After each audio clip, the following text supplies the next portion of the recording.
জয় জগন্নাথ। শুভ সকাল বন্ধুরা। আপনারা অনেকজনা জিজ্ঞেস করেছেন না যে দাদাভাই কী হয়ে মারা গেছে, তাহলে ভিডিওটা শেষ পর্যন্ত দেখবেন, ঠিক আছে। ওনার কিডনির সমস্যা ছিল, পিজিতে অনেক দিন দেখিয়েছি, 2 বছর ধরে দেখানোর পর কিডনির সমস্যাটা ঠিক হয়ে আসছিল। তারপরে তো 3বার ব্রেন স্ট্রোক হয়ে গেছে।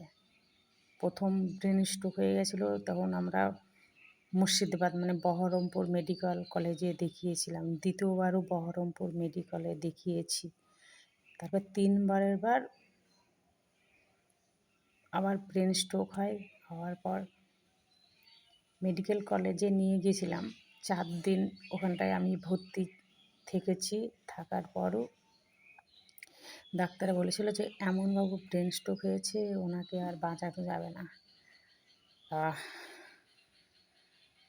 4 দিনের দিন আমি বাড়িতে নিয়ে আসি। বাড়িতে নিয়ে আসার পর আমি আবার পিজিতে নিয়ে যাই। আগে যখন কিডনির সমস্যা হয়েছিল তখন পিজিতে দেখিয়েছিলাম। পিজিতে দেখিয়ে সুস্থ করেছিলাম।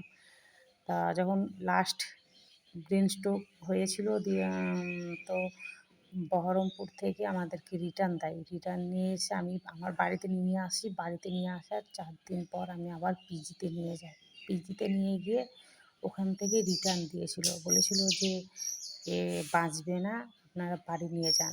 আর পিজি হসপিটাল থেকে বলেছিল যে আমাদের বেড নেই, মানে ওনার যা সমস্যা ব্রেনের হয়ে গেছিলো, ব্রেন স্ট্রোক হয়ে মানে বাঁচার মতন ছিল না। তাই উনি চৈত্র মাসে 23 তারিখে রামনবমীর দিনকে দেহত্যাগ করেন।